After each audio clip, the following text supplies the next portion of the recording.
Hi, and welcome to 60 for 30, a budget Magic the Gathering project that looks to get you a playable 60-card deck for right around $30. Today, we're going back to Modern, and we're going to be playing a variation of a deck that I've already talked about, but it's definitely different enough that it merits its own video. I'm sure if you've been around Magic for a while, you've heard of Affinity. It's this quick aggro deck built around artifacts. And the variation that we're going with today is Mono Black Affinity, that can be very fast, or it can grind out a game in ridiculous ways. So let's take a look at the deck. It is at its core an affinity deck. You have your 4 Ornithopters, you have your 4 Memnites, and these creatures cost 0. They count as artifacts, which will be important, and they're just small bodies. Ornithopter has flying, which is very relevant, and Memnite's a 1/1 that just comes down for 0. Signal Pest is a big engine in the deck because for just 1 mana, you're getting a creature that essentially has flying if you're attacking with it, because it can only be blocked by flying or reach, and it buffs up your other creatures. So if you have a few Ornithopters out, a few Memnites, and you attack with them and a Signal Pest, they all get +1/+0 because of Signal Pest's Battle Cry ability. And then you have Vault Skirge, which costs 1 in a Phyrexian mana. You will usually cast this for 1 mana, but it's a 1/1 flying lifelink creature that is obviously also very good with Signal Pest. Then you have Frogmite, which is almost always going to be a 2/2 for 0 mana, because we're going to run so many artifacts that will definitely hit 4 to reduce the cost to 0 with affinity for artifacts. Maybe the most important card in at least budget affinity is Cranial Plating. For 2 mana, you're getting an artifact that when you equip it to a creature, gives it +1/+0 for each artifact you control. So this counts your Ornithopters, your Memnites, your Signal Pests. It counts itself. It counts your Frogmites. So it's not unusual for this to be +6/+0, +7/+0, and it's very low cost at only 2 mana and then 1 to equip. And if the creature you put it on dies, you just put it on another one. Usually a flying creature, or maybe a creature with lifelink, like Vault Skirge. And then you have your Welding Jar, which is another 0-cost artifact, so it can be very fast. It counts as an artifact for Cranial Plating, and it can keep one of our artifact creatures alive. It's less important in this version, where we're not running Ensoul Artifact, but it's still filling a purpose. So, my blue-red budget affinity deck, I think, is probably the better of the 2 decks, so I'd encourage you to go look at that video if you haven't already seen it. But its plan is essentially to put Ensoul Artifact on artifacts, turn them into 5/5s, draw cards with Thoughtcast, Galvanic Blast people or creatures for 4 damage, and Shrapnel Blast for 5, and it just has a ton of reach, and it operates very, very well, but very, very quickly. What tends to happen if you're going to lose is because the opponent stabilizes and then they grind you out of the game. So what makes Black Affinity different? Instead of those cards, we're running Dross Golem, which is an artifact creature, is 3/2 and has fear, but it costs 5, and it has affinity for swamps, which, because we're playing mono black, we're going to be running 18 swamps in the deck. So on turn 3, if you have 3 swamps, this creature is going to cost 2, and that's not bad for a 3/2 creature with fear. Fear is an old mechanic. It means it can only be blocked by artifact creatures or black creatures. So in most cases, Dross Golem will be hard for your opponent to block. Black also lets us take advantage of Cranial Plating's first ability, which is to attach it to a target creature at instant speed for 2 black mana, which is not usually something that you do. You usually just stick it on a creature and attack, but if you attack with a bunch of creatures, your opponent's going to block some of them, maybe not all of them. You pay your 2 swamps, you put Cranial Plating on an unblocked creature and get like an extra 6 or 7 damage in. It's pretty decent. And then we talked about Vault Skirge. You'll usually just cast this for 1 mana instead of 1 and the black, but it doesn't hurt that if you need to pay the 2 mana for it, we'll be able to do that since we'll be running swamps. But the real payoff is this setup, okay? So I understand that Dross Golem doesn't make a ton of sense in a vacuum, but where this deck really came from for me is this Distended Mindbender card. Bloodbraid Elf and Jace just got reintroduced to Modern, and I was thinking about things that were decent against them. And Distended Mindbender is a 10-cent bulk rare that no one will ever see coming, but it's a 5/5 body, which is relevant. It's not going to get fatal pushed with a 8 converted mana cost. It's not going to die to a lightning bolt. It'll still get dismembered or pathed, but can't be perfect. And the sweet thing about this, besides its giant body, is that when you cast it, not when it enters the battlefield, if they counter this, you still get the cast trigger. When you cast this, your opponent reveals their hand, which is good because you get information about what they have, and you get to pick and discard a non-land card with converted mana cost 3 or less, and a converted mana cost 4 or greater. So if you're playing Tron, you make them discard an Ancient Stirrings and a Karn, or if you're playing Eldrazi Tron, it's a Matter Reshaper and a Reality Smasher, or if you're playing, I don't know, Control, that's a Jace and a Lightning Bolt. It's can be a ton of value, and admittedly, you will often play this card and they won't have anything with converted mana cost 4 or greater in their hand, since Modern is generally lower. But even if they don't, you're still making them discard a card, and you're having your 5/5 out. And I can hear what you're thinking. We're only going to be playing 22 lands in this deck, so how on earth can we cast a creature that costs 8 mana? And that's where it gets spicy, because the emerge cost, you sacrifice a creature and pay the difference between that creature's converted mana cost and Distended Mindbender's converted mana cost. So when we sacrifice a Dross Golem, Distended Mindbender costs 2 black mana for a 5/5 make your opponent discard 2 and reveal their hand, and you pick what they discard. Frogmite is almost as good, because Distended Mindbender costs 3 mana. It is not unusual to get a Frogmite out on turn 2, turn 3 pay your 3rd land, and just turn 3 Distended Mindbender with this deck, which feels great, I have to tell you. There is some consideration. You want to maybe do it, the Distended Mindbender, before you attack, so if they have something to stop your attack, you can get rid of it. But maybe you want to attack with your creature before you sacrifice it, but maybe if you do that, they'll lightning bolt the creature, so you should just take advantage of using it to turn on your Distended Mindbender when you can. There's a lot of thought that goes into it, but it's pretty sweet. And Dross Golem and Frogmite are okay on their own.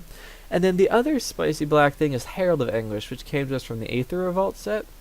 It's a 5/5 flying creature that at the beginning of your end step, each opponent discards a card.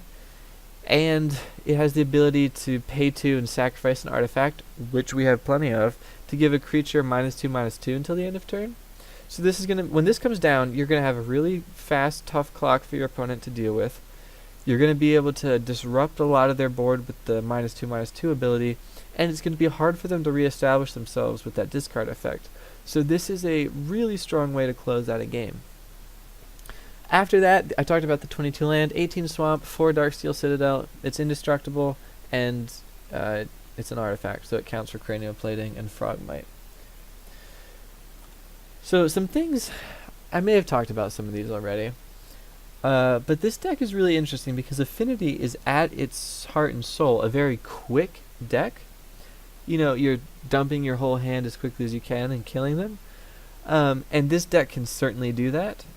And this deck can certainly grind out games, and it's going to depend on what hand you get and what your opponent does. And I've had hands where I chose to go for the Distended Mindbender when I think I could have just killed him if I had committed to the kill him quickly with a Cranial Plating on a Vault Skirge plan. So it's really interesting the lines of play that this deck has to offer. Unfortunately, it's an Affinity deck, which means there is a lot of sideboard hate cards for this. So if you're playing this in best of 3s, the classic Affinity setup is you win game 1 and then lose games 2 and 3 after they bring in all their Stony Silences, Katakis, their Vandal Blast, the Ancient Grudge, etc. The deck is just really weak to a lot of played hate cards, which is a shame. But on the plus side, it's an Affinity deck, so if you build this one, you're probably like, I don't know, $1.50, $2 away from having the blue-red Affinity build that I talked about. And then you can start building towards real Affinity if you want to as well, which, you're only $700 away from that final list. And then the price point on Mono Black Affinity is pretty sweet, about $20.11 for the 42 non-swamp cards in the deck. And it's about It's about $9 online from Card Hoarder, which I think is pretty manageable, especially if you have some of these pieces from other builds. So now what we're going to do is I'm going to play a match. If you're not interested in seeing the match, you can leave. Bye, it's great having you. I'm not offended at all. I know it's not for everybody, watching other people who aren't necessarily great at Magic, playing a Magic deck. But I think it's a good way to see how the deck works. Full disclosure, I played several games. I picked one where the deck did its thing, so you can see it doing its thing instead of me getting mana screwed. So this is not the only game I played. And this is the first game in a best of 3 series. I can't upload the whole best of 3 series because the video is too long. YouTube freaks out at me. So it's just game 1, so they don't have their sideboard cards in yet. So just be aware that what you're seeing is not how every game is going to go, but I think it is somewhat representative of what the deck can do. Alright, we're here to play some budget black Affinity. Spicy take on an Affinity deck. It's not, I'm going to say it right now, it's not as good as the red-blue version, which is probably the budget deck I've made that's won the most games on here for me. But it does things that are really fun. We're going to keep this hand. It seems pretty good, actually, because we're set up nicely to go from an early Frogmite into an early Distended Mindbender. So we're just gonna give it a go. Like with any Affinity deck, we like it when we can go first. That's really nice for us. So that's not happening this time, but you know, it's aight. We're going to cast our Vault Skirge, take 2 damage. We're going to cast our Ornithopter. So they're playing Zoo, so I don't have a problem overcommitting to the board because I don't think that they're going to have a board wipe. You know, I've been surprised before.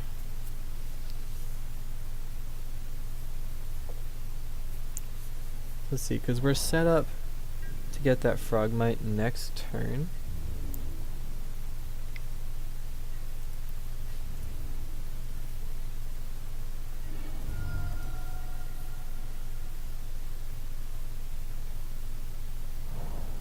And when we get a Frogmite, we're not ever far away from a Distended Mindbender. So I actually think this is a pretty good matchup for us because we have some life gain in the Vault Skirge, and they have hurt themselves a lot with their fetching for shocks twice. They've done 6 damage to themselves in 2 turns. So another Herald of Anguish is not a great draw, but that's right. We're not on the Herald of Anguish plan specifically. We're on the play all my artifacts plan, and we're actually now black mana away from either Distended Mindbender or Herald of Anguish, and this is really why you play the deck, because here we're going to be putting some, you know, some Affinity pressure on them. If we got a Cranial Plating, this would be like a classic Affinity just going to get them hand. And it's playing like that, okay. So now we're a little further away from our Herald, but we'll see. We'll see how it goes. We're trying to be pretty fast. They're trying to be pretty fast, and they got to go first. So might make a difference. I think we just let them get in for 3. We really need something to facilitate one of these big things so that we can start blocking their massive creatures. Like, I just really want to swamp. Yes! Haha! So you guys ready for the spice? Because we are gonna go... Well, let's do this the right way. We're going to...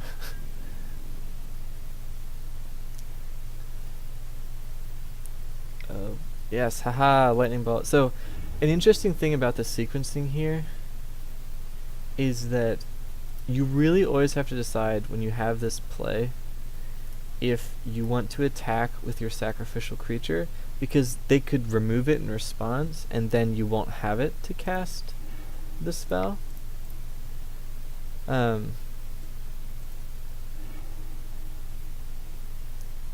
This is so good. So watch this. We get their Snapcaster Mage.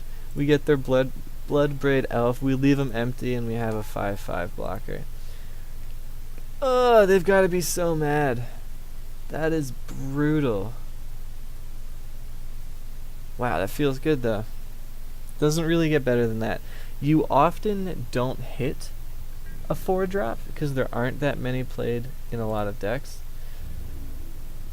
But boy, oh boy, when you get a Bloodbraid Elf and a Snapcaster Mage, that feels really good. So, I'm not sure though, we might have reached an impasse for the time being.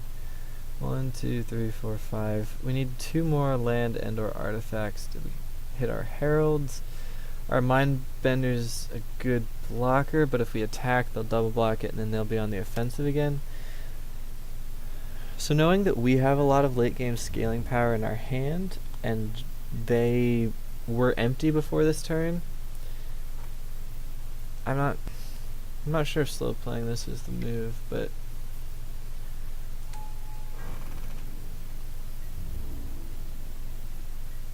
maybe it is. Alright, well now we're either an artifact or a land away from hitting our herald, which is pretty good. So I think we're just going to pass it back and really hope we get on the back-to-back herald plan. Because that's just so strong. That's just so strong. But they keep drawing stuff too. And this, so Mindbender's great for its discard effect, but it's not really a super mind rot. It's a 5/5 body, which they're having so much trouble getting through this. They can probably start swinging productively like next turn. But okay, so that's perfect. That's perfect for us. We got a little lucky sequencing those draws because now we have 2 artifacts and 5 lands, so that's 7 for our Herald of Anguish.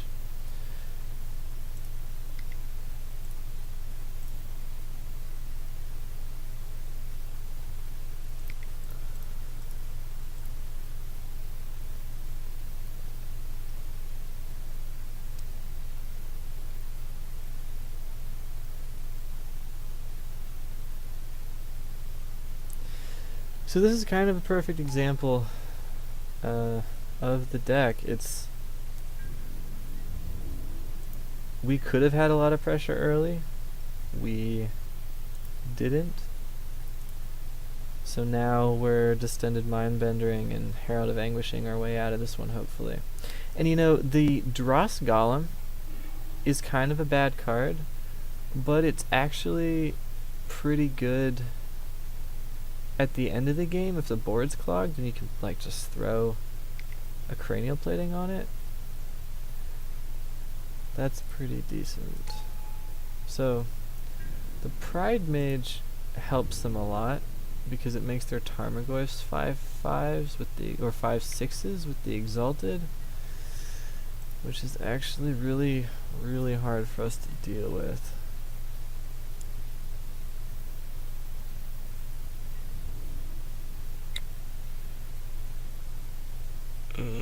How do we want to play this one? I don't know if we can just take 5.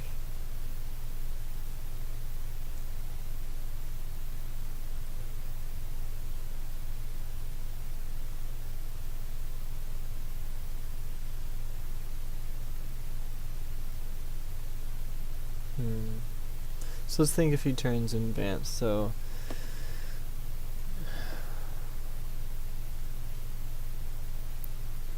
if we chump with the Mindbender, we're still at 12, and then we swing back with the Herald and play a Herald, and we have a blocker. But then they can get it with another Tarmogoyf. We can chump with the Ornithopter unless we had to tap it. Yikes. So I honestly think we just eat this 5. But I've never claimed to be good at playing Magic. That could have been a huge mistake. Who's to say? Okay, so that helps That certainly helps. So what's is -2, -2. So they're empty-handed.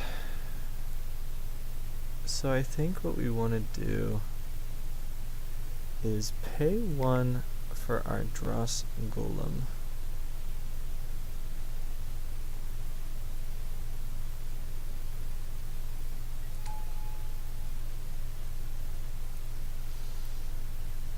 I think we want to pay 2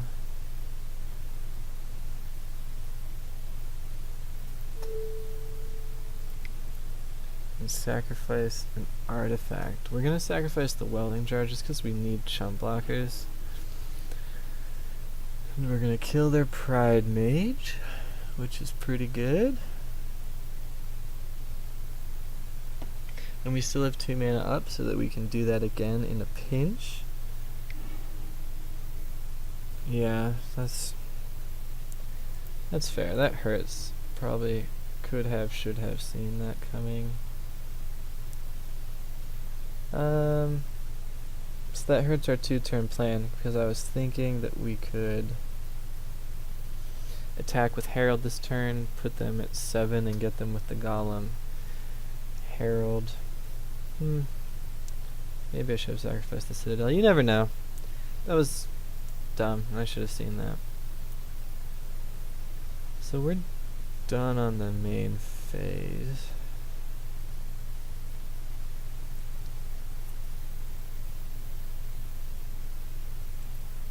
Man, we're so low. I mean, I think we attack with the Herald. We have to put pressure on them or we're gonna lose. We're just gonna keep playing creatures until they go wide enough. And we actually can't play our next Herald next turn because we're at 1, 2, 3, 4, 5, 6. So we need to draw a land or 0-cost artifact. So what did our opponent draw? So this combat's going to be tricky for them, I think. If they drew a Lightning Bolt, they won. Or a Snapcaster Mage. But if they didn't, I don't think they can attack. Because if they attack, they'd put us at 1. But we'd kill them on the counter swing. So they should only attack if they have some way to do that last point of damage to us.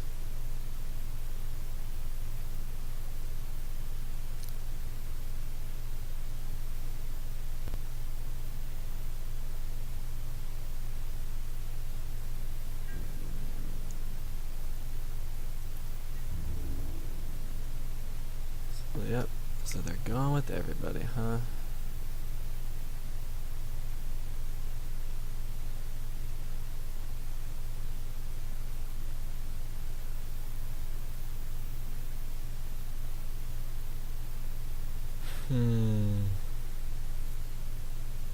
Oh man, this is so tough. Okay. So I have to block 2 creatures or I'm dead. Which 2? I think the Distended Mindbender on the Tarmogoyf has to happen. If they had a Lightning Bolt, they would have swung out and just killed us, so they don't have a Lightning Bolt.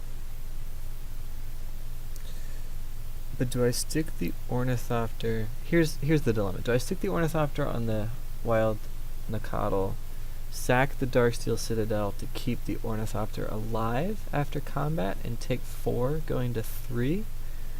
Or do I just chump?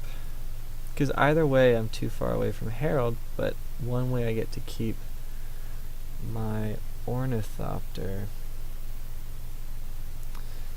which I think I have to do. So yeah, we're gonna block, because again this puts us at 3 for Lightning Bolt range.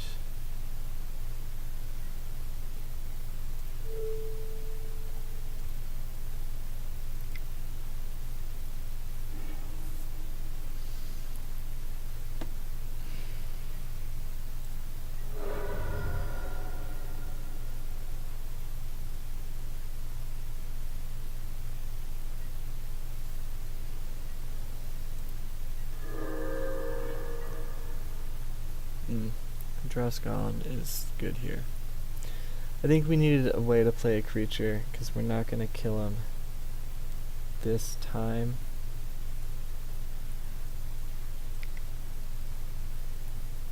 So we play our 1 mana 3/2 Fear creature.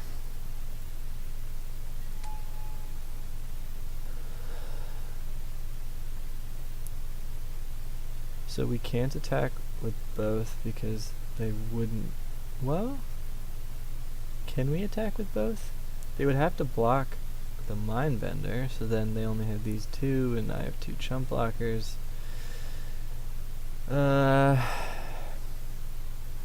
Yeah, I think that's how we do it. I think we go for the gold.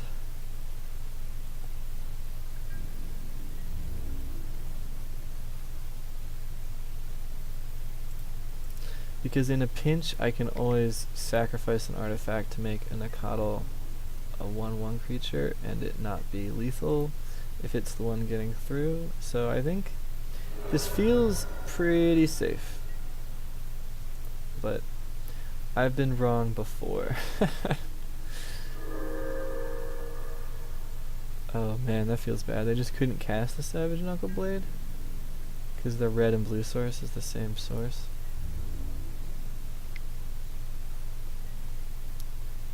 Yeah. I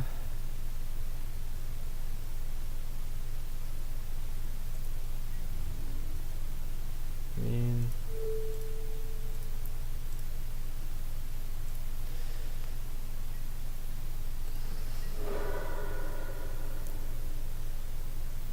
and we got there. The power of the grindy Affinity deck.